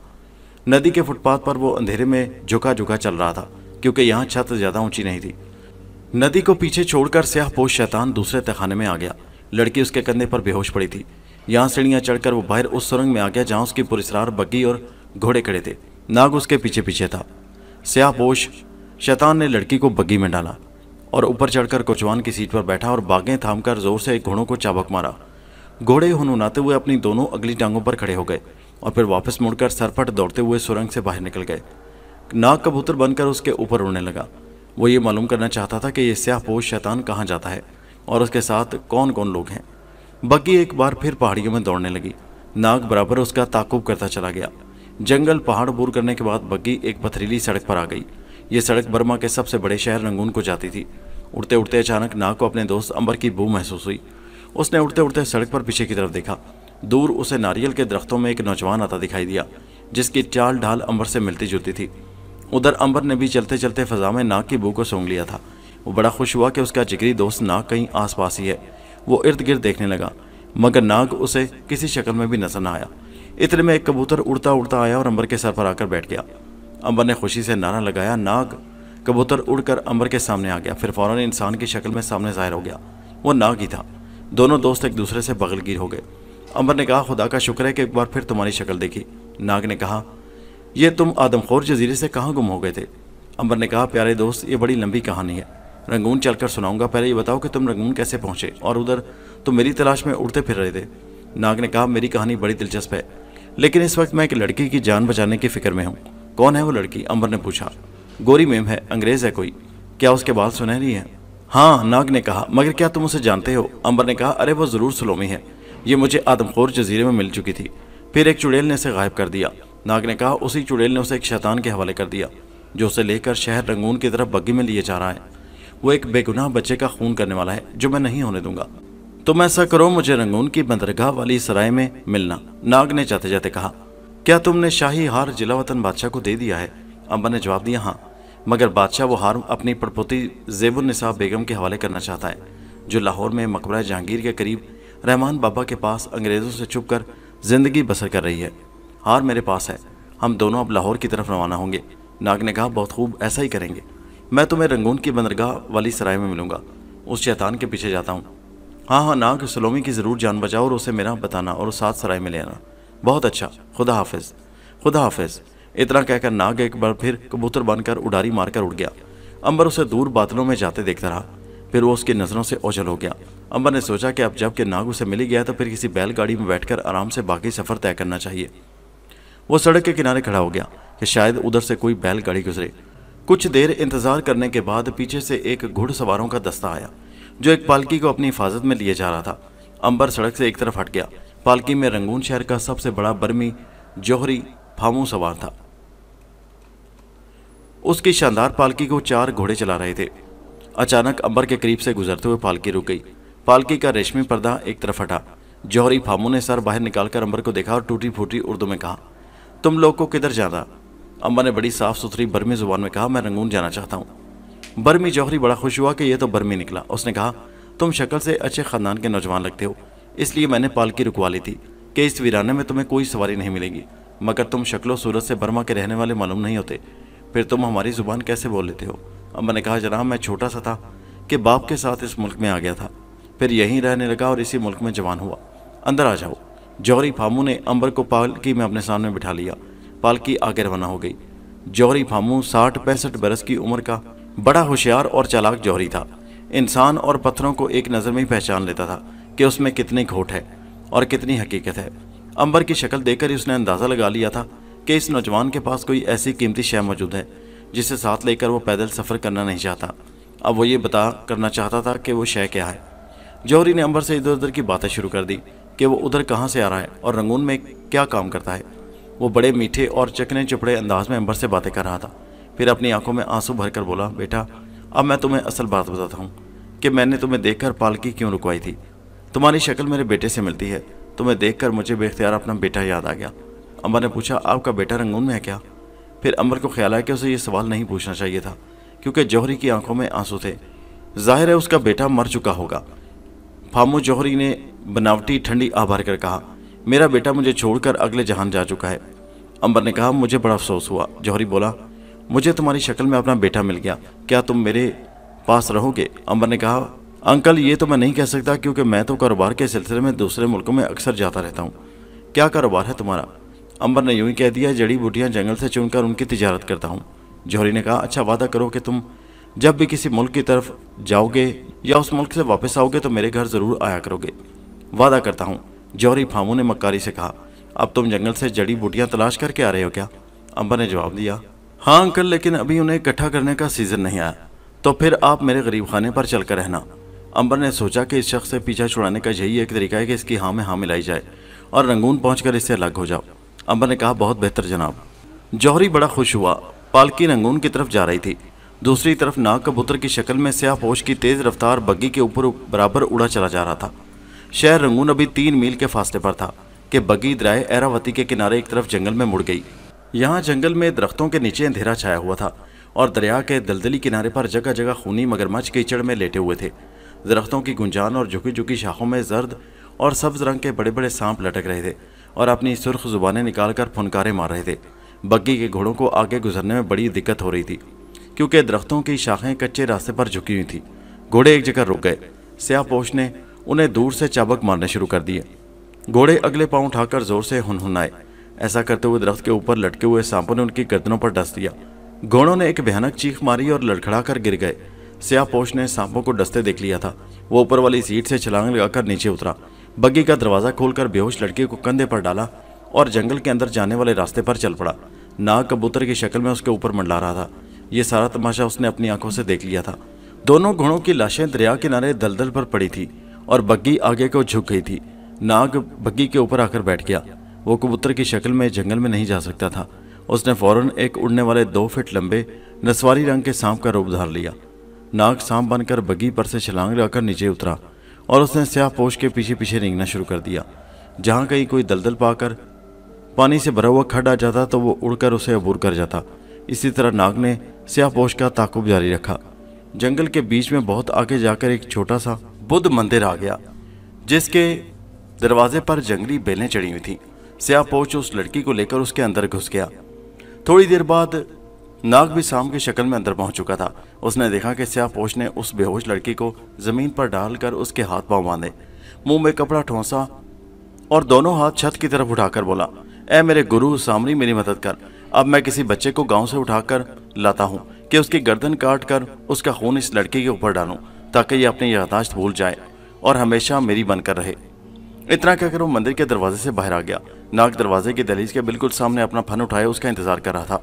जो ही स्याहपोश ने अपने सामने नस्वारी रंग के सांप को फन उठाए देखा, फौरन अपनी जेब से पुराने जमाने का पिस्तौल निकालकर फायर कर दिया। पिस्तौल में से पहले धुआं निकला, फिर धमाका हुआ, फिर गोलियां निकलकर नाग के फन के ऊपर से गुजर गईं। नाग ने बहुत बड़ा खतरा मोल लिया था कि अपनी जगह से नहीं हिला था। अगरचे पिस्तौल पुराने ज़माने का था, मगर उसके अंदर आखिर बारूद भरा हुआ था और उसकी गोलियां थीं जो उसे हलाक कर सकती थी। अब नाग को कोई फिक्र नहीं थी, क्योंकि पिस्तौल चलाने के लिए उसे दोबारा भरने की जरूरत थी, जिसकी मोहलत नाग ने न दी। वो अपनी जगह से उड़कर सीधा स्याहपोश की गर्दन पर आ गया। उसने स्याहपोश की गर्दन के गिर्द कुंडली मारी और अपना फन बिल्कुल उसके मुंह के आगे करके लहराने लगा। स्याहपोश की तो जान ही निकल गई। वो थर थर कांपने लगा। वो एक जालिम था और एक बच्चे को हलाक करने जा रहा था। उसका मर जाना ही बेहतर था। नाग ने उसे ज्यादा मोहलत न दी और बड़े आराम से अपना फन स्याहपोश के होंठों के करीब ले जाकर उसके खुश्क कांपते होंठों में अपने दांत गाड़कर सारा जहर उलट दिया। स्याहपोश ने एक चीख मारी और जहर ने उसे बेहिस्स करके जमीन पर गिरा दिया। उसके जमीन पर गिरने से पहले ही सांप उसकी गर्दन से निकलकर मंदिर की दहलीज पर जा बैठा था। स्याहपोश की मौत के बाद नाग ने अपने फिर से इंसान की शक्ल इख्तियार कर ली और मंदिर के अंदर दाखिल हो गया। अंग्रेज लड़की अभी तक बेहोश पड़ी हुई थी। नाग उसे उठाकर बाहर पानी के खड्ड के पास ले आया। पानी के छींटे उसके मुंह पर मारे। उसे होश आ गया। उसने पूछा, मैं कहाँ हूँ? नाग ने मुस्कुराकर उसी की अंग्रेजी जुबान में कहा, तुम अपने भाई के पास हो। क्या तुम्हारा नाम सलोमी है? हाँ, तो फिर मेरे साथ चलो। तुम्हारा एक और भाई अंबर तुम्हारा रंगून में इंतजार कर रहा है। अंबर कहाँ है वो? मुझे उसके पास ले चलो। कमबख्त एक चुड़ैल मुझे टीले के खंडर से उठाकर ले गई थी। नाग ने कहा, वो चुड़ैल अब कभी तुम्हारे पास नहीं आएगी। उसने जिस शैतान के हवाले तुम्हें किया था उसे एक सांप ने हलाक कर दिया और उसकी वो लाश पड़ी है। उसके बाद नाग ने सलोमी को साथ लिया और जंगल के दुश्वार और ख़तरनाक रास्ते से गुजरने लगा। उसने सलोमी को बताया कि मेरा नाम नाग है और मैं अंबर का पुराना दोस्त हूँ। सलोमी ने पूछा, बहादुर शाह बादशाह को उसकी अमानत पहुँचा दी गई है क्या? नाग ने उसे अंबर की सारी दास्तान सुना डाली और बताया कि अब वो लोग शाही अमानत लेकर लाहौर जा रहे हैं, जहाँ वो बादशाह की पोती शहजादी ज़ेबुन्निसा को मुगलिया शाही हार दे देंगे। सलोमी ने उदास होकर कहा, और मैं अपने माँ बाप के पास लंदन कब जाऊंगी? नाग ने कहा, ये अंबर के पास चलकर फैसला करते हैं। जंगल ज्यादा घना और खतरनाक हो गया। सलोमी को नाग के बारे में सिवाय इसके और कुछ इल्म न था कि वो अंबर का दोस्त है।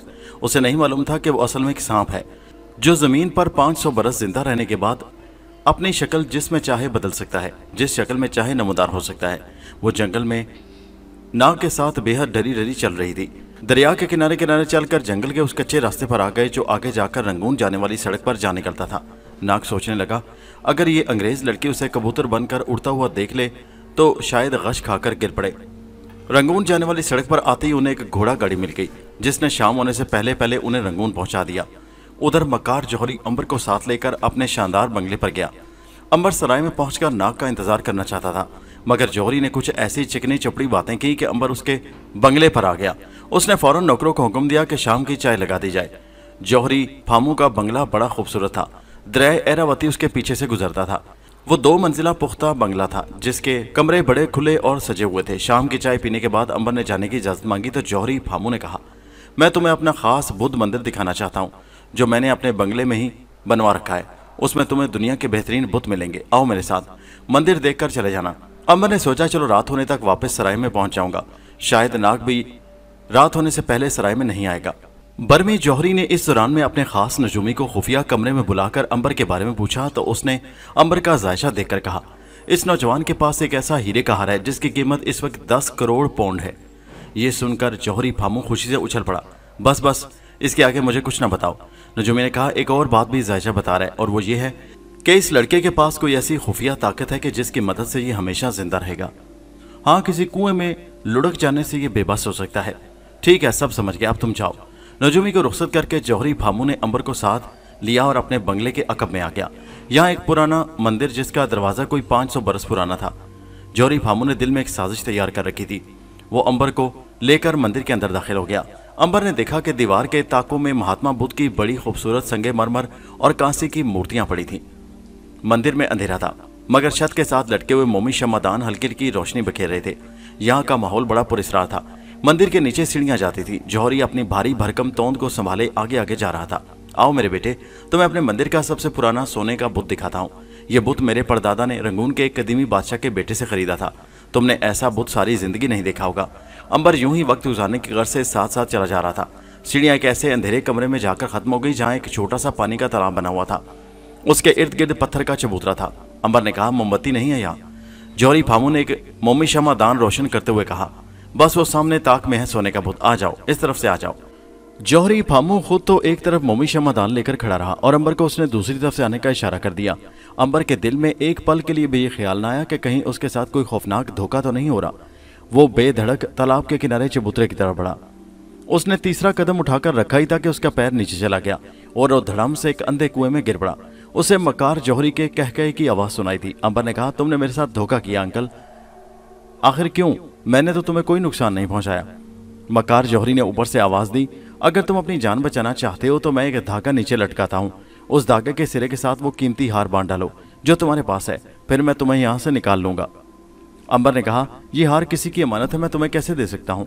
जौहरी ने जवाब में कहा, तो फिर क़यामत तक इसी कुएं में पड़े रहो, क्योंकि मेरे ज्योतिषी ने मुझे बता दिया है कि तुम मर नहीं सकते।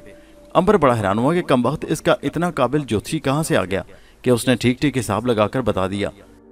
उसने कहा, अंकल मैं तुम्हें हार नहीं दे सकता, यह किसी की अमानत है, मुझे ये अमानत उसके पास पहुंचानी है। जौहरी ने कुएं के ऊपर लकड़ी का एक तख्ता डाल दिया और वापस अपने बंगले में आ गया। उसने ज्योतिषी को बुलाकर उससे मशवरा किया। ज्योतिषी ने कहा, फिक्र न करो मालिक, 2-1 दिन कुएं में पड़ा रहेगा तो अपने आप सीधी राह पर आ जाएगा। 2 रोज बाद जाकर पता करना, वो जरूर कीमती हार तुम्हारे हवाले कर देगा। मकार जौहरी को इसलिए भी ज्यादा फिक्र नहीं था कि हार उसके अपने कुएं में पड़ा था। 2 दिन बाद वो अंबर से गुफ्तगू कर सकता था और 10 दिन बाद भी। उसने ये भी फैसला कर रखा था कि अगर 2-3 दिन के बाद भी अंबर ना माना तो वो कुएं में खोलता हुआ तेल उंडेल देगा। हो सकता है ज्योतिषी का हिसाब गलत हो, क्योंकि कोई भी इंसान खोलते हुए तेल में जिंदा नहीं रह सकता। उधर नाग और सुलोमी रात के पहले पैर को रंगून की सराय में पहुंच गए। यहाँ उन्होंने कोठरी में बिस्तर लगवा दिए और अंबर की तलाश शुरू कर दी। अंबर अभी तक वहां नहीं पहुंचा था। नाग ने सुलोमी को कोठरी में बैठे रहने की हिदायत की और अंबर की तलाश में शहर में निकल आया। शहर में कहीं कहीं पुरानी तर्ज के बांस के मकानों और सड़क के दोनों जानिब बनी हुई 100 साल पहले की दुकानों में तेल के दिए और मोमी शम्में रोशन थी। बहुत कम लोग दिखाई दे रहे थे। यहाँ ना रेडियो की आवाज़ थी, ना टेलीविजन की आवाज़ थी, ना कारों, बसों, स्कूटरों और रक्षों का शोर था। हर तरफ एक खामोशी थी। 100 साल पहले का रंगून शहर इतना बड़ा नहीं था जितना वो आजकल है। लोग अंधेरा होते ही अपने अपने घरों को चले जाते थे। नाग ने सारे शहर की गश्त लगाई। हर दुकान में झांक कर देखा, हर सराय में जाकर पूछा। अंबर कहीं भी नहीं था। वो ये सोचकर वापस हो गया कि हो सकता है वो किसी इंसान की मदद करने रास्ते में कहीं रुक गया हो। उसने सुलोमी से कहा, अंबर को रास्ते में शायद कोई ज़रूरी काम पड़ गया होगा, हम उसी सराय में बैठकर इंतजार करेंगे। सुलोमी ने कहा, कहीं वो किसी मुसीबत में तो नहीं फंस गया। नाग बोला, मुसीबत उसका कुछ नहीं बिगाड़ सकती, फिक्र न करो। लेकिन उस वक्त अंबर जिस मुसीबत में था, कम से कम वो उसका बहुत कुछ बिगाड़ सकती थी। यानी ये मुसीबत क्या कम थी कि अंबर उस तंग से अंधेरे कुएं में से बाहर नहीं निकल सकता था। वो कुएं की तह में खुश्क और गीले पत्थरों पर बैठा सोच रहा था कि वहां से किस तरह बाहर निकले। ऊपर से कुएं का मुंह बंद था और अंदर गहरा अंधेरा छाया हुआ था। अंबर ने उठकर दूसरी बल्कि तीसरी बार कुएं की गोल दीवार को टिटोलना शुरू कर दिया। ये कुआं 1000 बरस पुराना था और मकार जोहरी को भी नहीं मालूम था कि उसके नीचे क्या इसरार और राज छुपा हुआ है। अंबर ने एक ईंट को जरा सा खींचा तो वो उसके हाथ में आ गई। उसने बाकी सुराख में गर्दन डालकर दूसरी तरफ देखा। दूसरी तरफ उसे पानी के किसी जगह से गिरने की टप टप आवाज आ रही थी। अंबर को महसूस हुआ कि उधर काफी जगह खाली खाली है। वो सुराख में से गुजरकर दूसरी तरफ आ गया। उसके पांव पत्थर की सीढ़ी पर टिक गए। 3 सीढ़ियां उतरकर वो पानी में आ गया। पानी उसके टखनों तक था। उसके कंधे दीवारों को छू रहे थे। वो पानी में आगे चल पड़ा। अंधेरा बहुत गहरा था। अंबर को कुछ दिखाई नहीं दे रहा था। इतना उसे एहसास था कि वो एक लंबी सुरंग में चल रहा है। छत उसके सिरे से कोई 2-3 फीट ऊंची थी। खुदा जाने अब किस तरफ से रोशनी की धुंधली सी लहर आ रही थी, जिससे सुरंग का पानी अंबर को दिखाई देने लगा था। ज्यों ज्यों आगे बढ़ रहा था, पानी गहरा होता जा रहा था। आखिर पानी अंबर के कंधों तक आ गया। वो आहिस्ता आहिस्ता आगे बढ़ता रहा। सुरंग कभी दाएं तरफ को मुड़ जाती और कभी बाएं तरफ को मुड़ जाती थी। अंबर को यकीन था कि यह सुरंग जरूर कहीं ना कहीं किसी न किसी जगह जरूर बाहर निकलती है। पानी गदला था और उसमें से तेज बू उठ रही थी। ऐसे लगता था जैसे वो कई सदियों से सुरंग में अपनी जगह खड़ा है। किसी जगह से सुरंग की छत पर से पानी के कतरे भी टपक रहे थे। शराब की आवाज के साथ किसी ने सुरंग की दीवार के सुराख में से पानी में छलांग लगा दी। अंबर रुक गया। कोई शय पानी में तैरती उसकी तरफ बढ़ रही थी। धुंधली रोशनी में अंबर ने देखा कि वो शय पानी की सतह पर अपने पीछे लहरें छोड़ रही थी। अंबर समझ गया वो एक सांप था, पानी का सांप। बर्मा के पानी के सांप बेहद जहरीले होते हैं और ये पानी के अंदर डुबकी लगाकर तैरते इंसानों को भी काट लेते हैं। सांप अंबर के करीब आ गया था। अंबर एक तरफ हटकर सुरंग की दीवार के साथ लग गया, लेकिन सांप ने उसे डस दिया। अंबर ने हाथ बढ़ाकर सांप को गर्दन से पकड़ लिया। सांप 5-6 फीट लंबा था। उसने अंबर के बाजू के गिर्द बल डाल दिया और उसे कसना शुरू कर दिया, लेकिन उसका कोई फायदा न हुआ। अंबर ने सांप के सर को सुरंग की दीवार से रगड़कर कुचल डाला। मरे हुए सांप को पानी में फेंककर अंबर ने फिर आगे बढ़ना शुरू कर दिया। सुरंग अब थोड़ी चौड़ी हो गई थी। पानी ही कम होने लगा था। आखिर पानी टखनों तक आ गया, मगर सुरंग फिर तंग हो गई। अंबर की समझ में नहीं आ रहा था कि आखिर ये सुरंग कहाँ जाकर खत्म होगी। कहीं ऐसा तो नहीं कि सुरंग सारे शहर रंगून के नीचे घूम गई है। ऐसी सूरत में तो उसकी भूल भुलैयों में फंस कर रह जाएगा। हो सकता है उसे फिर वापस मौत के कुएं में आना पड़े। लेकिन उसका दिल कह रहा था कि यह सुरंग कहीं ना कहीं जरूर बाहर निकलती है। सुरंग की रोशनी खत्म हो गई। अब वह फिर अंधेरा छा गया था। अंबर सुरंग की दीवार के साथ साथ आगे बढ़ा था। वो गीली जंग भरी पथरीली दीवार पर हाथ रखे आगे बढ़ रहा था कि अचानक एक जगह उसका हाथ दीवार के अंदर चला गया। अंबर रुक गया। यहाँ दीवार में एक सुराख था। उस सुराख में से हल्की रोशनी की धुंधली धुंधली किरणें बाहर आ रही थी। सुराख छोटा था। अंबर का सर अंदर नहीं जा सकता था। वो बड़ा हैरान हुआ कि वहां रोशनी कहां से आ रही है। शायद यहां से बाहर निकलने का कोई रास्ता हो। अंबर ने दीवार की कुछ ईंटें गिरा दी। फिर उसने सर डालकर अंदर झांका। एक छोटा सा तहखाना था, जिसके पहलू में एक और छोटी सी सुरंग अंदर को जा रही थी। रोशनी उस सुरंग से निकल रही थी। वो सुराख में से गुजरकर तहखाने में आ गया। यहाँ फर्श पर पत्थर बिखरे पड़े थे। फजा में घुटन और तेज बू थी। अंबर पहलू वाली सुरंग में दाखिल हो गया। फर्श पर पानी बिल्कुल नहीं था। रोशनी की वजह से अंबर आसानी से आगे बढ़ने लगा। उसे एक आवाज हर कदम पर करीब आती महसूस हो रही थी। ये आवाज ऐसी थी जैसे किसी ऑपरेशन थिएटर की मशीन में इंसान का दिल धड़क रहा हो। धम धम धम धम, बड़े रोंगटे खड़े कर देने वाली आवाज थी। अंबर ने सोचा कहीं ये उसके अपने दिल की आवाज तो नहीं है। उसने खड़े होकर अपने दिल की आवाज सुनने की कोशिश की। नहीं, ये उसके अपने दिल की आवाज नहीं थी। ये आवाज सुरंग के आगे से आ रही थी। अंबर को वो चुड़ैल याद आ गई जिसने पहाड़ी वाले मंदिर में अपना सर काटकर अलग कर लिया था। कहीं यहाँ भी तो कोई चुड़ैल उसका इंतजार नहीं कर रही। पुरस्कार आवाज अब ज्यादा साफ सुनाई देने लगी। अंबर रुका नहीं, बढ़ता रहा। वो उस इंसानी दिल की इतनी बुलंद आवाज का मुइम्मा हल करना चाहता था। आवाज ज्यादा बुलंद हो गई। सुरंग एक तरफ घूमी तो अंबर शशदर होकर वहीं खड़ा रह गया। उसके सामने दीवार आ गई। सुरंग यहाँ बंद हो गई थी। सामने दीवार में एक ताक था जिसमें एक स्याह रंग की मूर्ति रखी थी। मूर्ति की शक्ल बड़ी डरावनी थी और किसी चुड़ैल से मिलती जुलती थी। उसके आगे एक दिया चल रहा था। मूर्ति की आंखें सुर्ख थी जिनमें से सुर्ख शुआएं निकल रही थी। मूर्ति के स्याह जिस्म के अंदर सुर्ख दिल साफ धड़कता नजर आ रहा था। ये उसी दिल की आवाज़ थी जो सुरंग में गूंज रही थी। अंबर वहीं रुका, मूर्ति को तकने लगा। मूर्ति की सुर्ख आंखों के डेले हरकत करने लगे। कभी वो आहिस्ता से दाएं हो जाते, कभी बाएं तरफ को घूम जाते, फिर वो सीधे अंबर के चेहरे की तरफ घूमने लगते। स्याह मूर्ति के 2 सफ़ेद दांत बाहर निकले हुए थे जिनमें से अंबर को खून के कतरे टपकते नजर आ रहे थे। मूर्ति के दिल के धड़कने की आवाज़ आहिस्ता आहिस्ता होते होते गायब हो गई, मगर उस मूर्ति का दिल उसी तरह धड़कता साफ दिखाई दे रहा था। अचानक मूर्ति का एक बाजू पर उठना शुरू हुआ। अंबर ने देखा कि उस हाथ में एक त्रिशूल था जिसके आगे 3 खंजर लगे हुए थे। फिर मूर्ति के हाथ ने पूरी ताकत से अंबर की तरफ 3 खंजरों वाला त्रिशूल फेंक दिया। आंधी तूफान की रफ्तार बुलंद हुई और त्रिशूल अंबर की गर्दन से टकराकर नीचे गिर पड़ा। मूर्ति ने अंबर की गर्दन का बड़ा दुरुस्त निशाना लिया था। मूर्ति का दूसरा बाजू हरकत में आया। उस हाथ में सांपों का एक गुच्छा लहरा रहा था और छोटे बड़े कितने ही सांप फुनकारे मार रहे थे। मूर्ति ने सारे सांपों का एक गुच्छा अंबर की तरफ उछाल दिया। सारे के सारे सांप अंबर के सर पर आकर गिरे और देखते ही देखते उसके जिस्म से लिपट कर उसे डसने लगे। मगर होता यह था कि जो सांप अंबर को डसता वो अपने आप उसके बदन को छोड़कर नीचे गिरता और मर जाता। तमाम सांप एक एक करके मर गए। मूर्ति अभी तक अंबर की तरफ गजबनाक आंखों से देख रही थी। उसका हर वार नाकाम जा रहा था। उसका सुर्ख सुर्ख दिल एकदम से फिर धम धक की आवाज से धड़कना शुरू हो गया। तहखाने में गोया मौत की आवाज गूंजने लगी। अब अंबर ने आगे बढ़कर मूर्ति पर हमला कर दिया। उसने फर्श पर वही त्रिशूल उठाकर उसके 3 खंजर मूर्ति की धड़कते हुए दिल में घूम दिए। फिजा में एक भयानक चीख बुलंद हुई और स्याह मूर्ति के सीने से खून का फवारा उछल पड़ा। अंबर जल्दी से पीछे हट गया। उसके साथ ही मोमी शम्मा बुझ गई। तहखाने में अंधेरा छा गया। मूर्ति गायब हो गई और उसकी जगह दीवार में एक गोल सुराख बन गया। सुराख में से अंबर दूसरी तरफ उतर गया। उसका ख्याल था कि ये आबशार किसी पहाड़ी के दामन में गिरा है और वो बाहर निकल सकेगा। ये गोल सुरंग थी जिसकी सीढ़ियां दूर तक नीचे चली गई थी। आगे जाकर सीढ़ियां फिर ऊपर को चढ़ना शुरू हो गई। सीढ़ियों के आखिर में एक निजी छत का हाल कमरा सा आ गया जिसमें कितने ही पत्थर के सतून फर्श से छत तक गए हुए थे। यहाँ हर सतून के साथ एक मूर्ति बनी हुई थी। हर मूर्ति की आंख से आग के शरारे निकल रहे थे। अंबर के जाते ही फिजा में औरतों की चीखें बुलंद होने लगी। अंबर एक सतून के साथ चुपचाप खड़ा हो गया। औरतों की चीखें खत्म हो गई तो ऐसी भयानक आवाजें आने लगी जैसे कब्रिस्तान में बेशुमार चुड़ैलें एक साथ बहन कर रही हों। अंबर ने दीवारों को देखना शुरू कर दिया कि शायद कहीं से बाहर जाने को कोई रास्ता मिल जाए, मगर सब दीवारें सख्त पत्थर की थी। फिर अचानक सामने की दीवार शक हो गई। उसमें से एक बहुत बड़ा अजदा जिसके 6-7 मुंह थे बाहर निकल आया।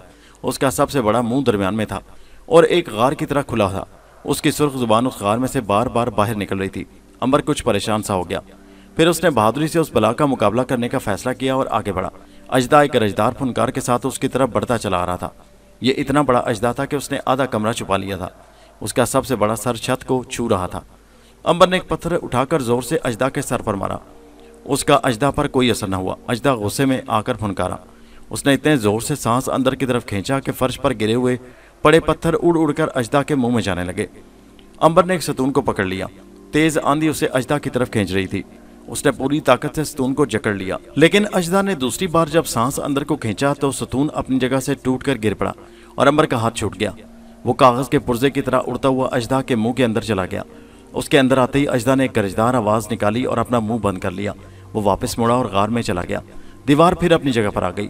अंबर अजदा के पेट में फिसलकर आन गिरा था। उसने आंखें खोलकर अंधेरे में देखने की कोशिश की। उसे अपने सर के ऊपर अजदा की पसलियों की छत नजर आई। दोस्तों, ये कहानी अभी जारी है। अंबर अजदा के पेट से कैसे बाहर निकला, नाग और अंबर सलोमी की दोबारा मुलाकात कहाँ हुई, अगली किस्त में नाग अंबर की प्यारी बहन मारिया उन्हें क्यों कर मिली और अंबर ने शाही 9 लखे हार की अमानत किस तरह शहजादी ज़ेबो निसा तक पहुंचाई, ये सब कुछ जानने के लिए इसी कहानी की अगली किस्त नेक्स्ट वीडियो में मुलाहिजा कीजिए, जिसका लिंक इसी वीडियो के नीचे डिस्क्रिप्शन में मौजूद है। नीचे कमेंट में अपने कीमती ख्यालात का इजहार ज़रूर कीजिए और हमारे चैनल हैदर वॉइस को सब्सक्राइब कीजिए। शुक्रिया।